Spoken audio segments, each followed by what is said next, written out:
আসসালামু আলাইকুম বন্ধুরা, যে যেখান থেকে দেখতেছেন আশা করি সবাই ভালো আছেন।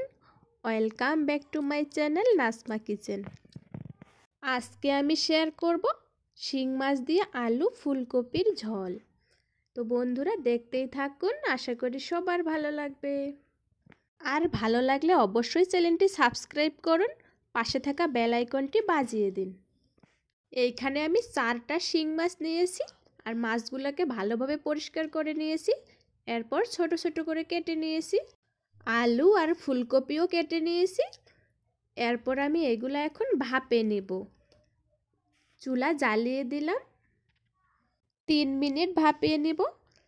ফুলকপিতে যে জীবাণু আর পোকা থাকে সেগুলো নষ্ট হয়ে যাবে।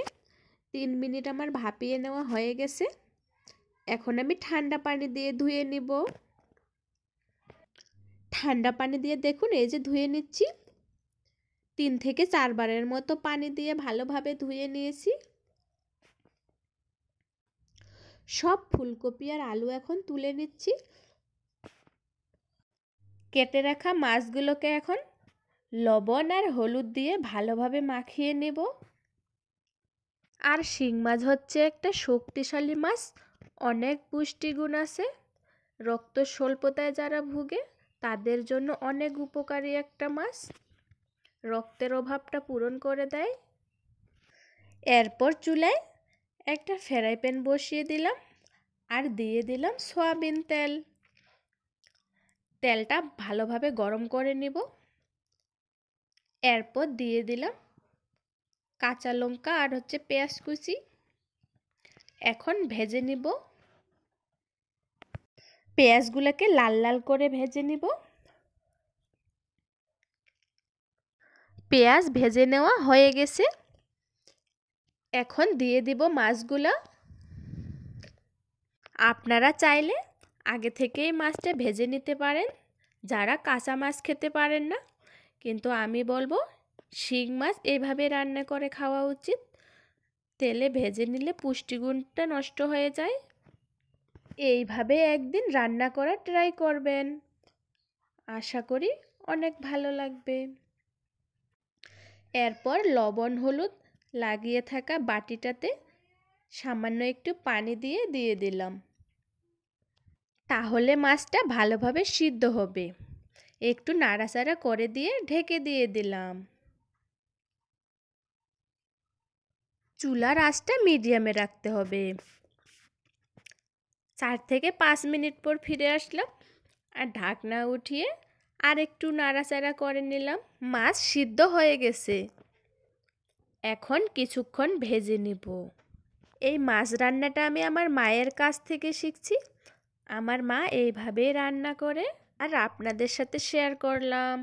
আশা করি আপনাদেরও ভালো লাগবে। মাছগুলো এখন তুলে নিব সবগুলাই। শুধু মাছগুলাই নেব, মরিচ পেঁয়াজগুলো নিব না।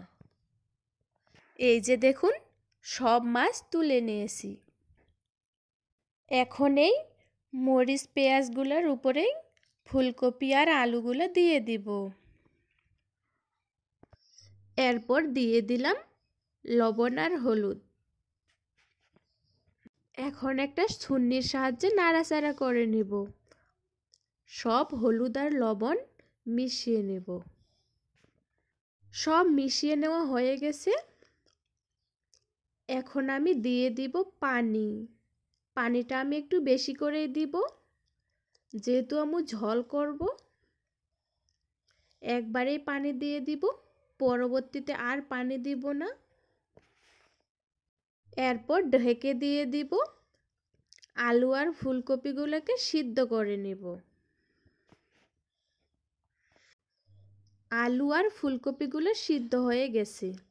বন্ধুরা, আমার চ্যানেলে যদি নতুন কেউ আসে থাকেন তাহলে প্লিজ চ্যানেলটি সাবস্ক্রাইব করে পাশে থাকা বেল আইকনটি বাজিয়ে দিন।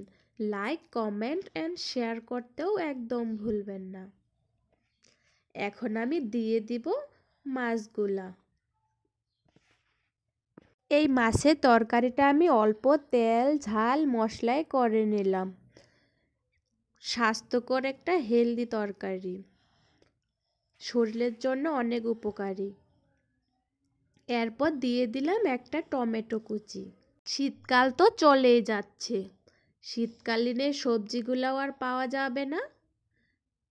চলে যাওয়ার আগেই একদিন এইভাবে রান্না করে দেখতে পারেন, আশা করি অনেক ভালো লাগবে সবার। শীতকালের সব থেকে প্রিয় সবজি হলো আমার কাছে ফুলকপি। ফুলকপির যাই রান্না করা যায় তাই মজা লাগে খাইতে। এক পাতিল রান্না করে নিয়ে নিলাম দেখুন। এরপর দিয়ে দিলাম 1 চামচ ধনিয়া গুঁড়ো আর 1 চামচ জিরা গুঁড়ো। রান্না প্রায় শেষের দিকে, এখন শুধু ঝোলটা একটু কমিয়ে নিব, তাহলেই হয়ে যাবে শিং মাছ দিয়ে ফুলকপি আলুর তরকারি। ফুলকপি আর আলু মাছের তরকারি কার কার খেতে পছন্দ অবশ্যই কমেন্টে জানাবে। আর রান্না হচ্ছে একটা আর্ট, এক একজন এক এক রকমভাবে করে। আমি যেইভাবে পারি সেইভাবেই আপনাদের সাথে শেয়ার করি। রান্নাকে যত ভালোবেসে করতে পারবেন ততই মজা হয়। আর বলতে পারেন রান্নার কালারটা এমন কেন হয়েছে, আসলে আমি অল্প তেল ঝালে মশলাই করেছি, এই জন্যই এমন দেখাচ্ছে। খেতে কিন্তু অনেক মজার হয়েছিল। রান্না হয়ে গেছে, আমি চুলাটা বন্ধ করে দিয়ে দিলাম। কয়েকদিন ধরে আমি অসুস্থ, এজন্য একটু স্বাস্থ্যকর খাওয়ার চেষ্টা করতেছি। সবাই আমার জন্য দোয়া করবেন, তাড়াতাড়ি যেন সুস্থ হয়ে যেতে পারি। অবশ্যই বাসায় এইভাবে রান্না করে দেখবেন, আর ভালো লাগলে কমেন্টে আসে বলবেন। তো সবাই ভালো থাকুন বন্ধুরা, পরবর্তী ভিডিও দেখার অনুরোধ রইল। আল্লাহ হাফেজ, আসসালামু আলাইকুম।